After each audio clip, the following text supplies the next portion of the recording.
What's up, everybody? It's Kev Cage. Good seeing ya. Today, we are going to be talking about the Disney California Adventure Food and Wine Festival. I'm sure you've already seen a ton of bloggers documenting the whole experience and, the whole pictures of the food and then the bite and the reaction and all that stuff. I'm sure you've seen a ton of those already. I had the very timely thought, why don't I make a video where I look at the food guide that they released months ago that outlines carts and little kiosks that they're going to have for this festival. Let me just kind of, maybe read through it and give some opinions on what the offerings are. But as I was doing that and looking at the list for the first time, I was kind of like, this lineup feels pretty weak. This doesn't feel like it's as good as it used to be in years past. It feels like there's a lot less stuff being offered. And it's so hard to tell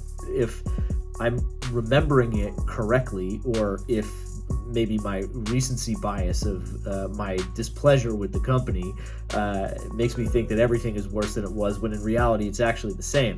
A quick side story, there was just a post on Reddit about the bulgogi burrito, which was a limited time offering at, it's even excruciating even explaining this. It went from being like this really full of beef and flavorful thing to being like two little pieces of beef and 90% rice and annoying. Anyway, it's obnoxious even just bringing it up. But point is, I have to check my memory to make sure that I'm remembering things the right way.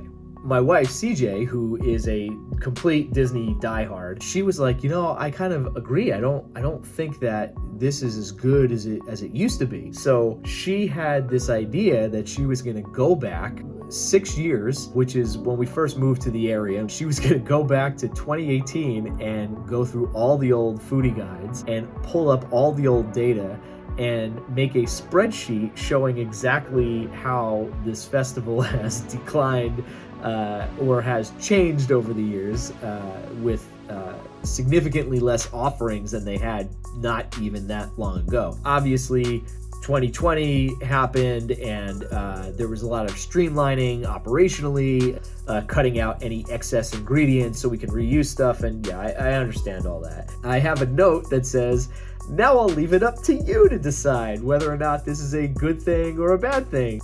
Clearly, I don't think it's great. The point of these festivals is kind of like to be in excess and to just enjoy a ton of options. And it also has a great repeat value for locals. But while the prices of the tickets to get in, even though you still have to pay for all this food when you're inside, is going up, and then there's less there, it feels gross, much like everything else that this company is doing as of late.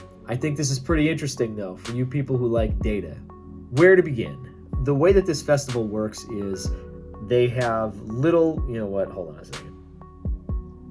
As I sip out of my Emil's Fromage Montage plastic gift cup for ordering 6 cheese items from the Epcot Food and Wine Festival that we happen to be at in November. So yeah, I'm a sucker, and I totally get that. And that's why I take all of this with a grain of salt. But I still think it's important to go through. So let me just collect my thoughts on how I want to approach this here.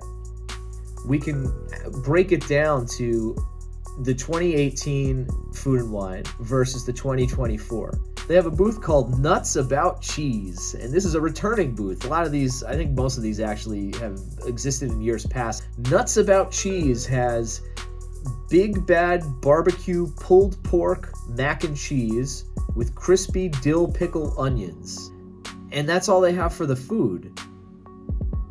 It's like, wait, the Nuts About Cheese was like a play on words because they had nuts and cheese. Now they only have one thing, and it's a barbecue pulled pork mac and cheese with, what?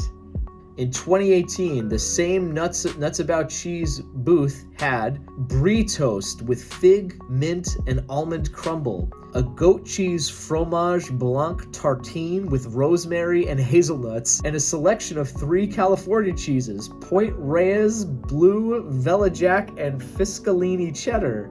Like, that's crazy. That's what made these things good. That was, like, even if you're not into all that food, at least it's interesting. And now we went from all those 3 things to a pulled pork mac and cheese, which is the lamest thing. That's not even trying. It's so stupid. It's just embarrassing at how bad this has gotten. And then in that same Nuts About Cheese booth, they had a whole bunch of wines that went with it. Because why not? Wine and cheese. That's the whole thing. She has a note here that says in 2018, they had 25 offerings of different wines that you could have. And now she says they have 5. I counted 7, I guess, in this thing looking quickly, but that's crazy. That's what the festival is named after. How do you cut that much? That's like a 75% decline. Good grief. Okay. Sorry. Every time I go down this spreadsheet, I keep getting more mad. Cluckadoodle moo. This one has a new food item for this year. Cheese pizza flavored wings. I don't know. Is this like combos? Is it just like cheese dust on a wing? I don't know. I'll get that. I like trash things. And a barbecue beef brisket slider, which I guess is the moo part of the cluckadoodle moo. It's a beef brisket slider. It's pretty standard. They've had stuff like that before. In 2018, they had grilled Harris Ranch beef tenderloin slider with chimichurri sauce. Grilled Harris Ranch beef. I don't know. Sounds interesting instead of wherever they're getting it from now. Salt and beer vinegar Parmesan chicken wings. Doesn't that feel like it's trying a little harder than cheese pizza wings? And then they had an Oikos Greek non-fat yogurt panna cotta with red raspberry compote. I don't know what 50 to 60% of those words are, so I'm going to skip that. Let's see, what's another booth that they had? California Craft Brews. This year they have the cheeseburger bao with Thousand Island dressing. That's pretty good. I'll say that's okay. In 2018, they had a white cheddar lager soup in a mini Bodine sourdough bowl. Come on. That's great. They don't have a beer cheese soup anymore. That's like a classic food and wine staple, and they don't have it. So the beer list, she said in 2018, the beer offerings went from 46 to 21 now. Now, nobody's going there having, 46 beers. But the options, that's what makes these festivals fun, is just walking around and everywhere you go, you see stuff. I guess I'm just repeating myself. Here's another one. There was a booth called Avocado Time. That's great. We're in California. Who doesn't love an avocado? They had an avocado and pepper jack petite guacamole burger, spiced oomph, registered trademark, OUMPH. I don't know what that is. On a pita. Maybe some veggie thing with avocado hummus and garlic sauce, and the avocado ice cream bar. Not for everybody. Give them credit. They had a kickback michelada and some sort of coconut lime blonde ale. Like, amazing. Now it's all these beers. IPA, golden ale, IPA, lager, wheat ale, hef, IPA, double IPA, Italian pills.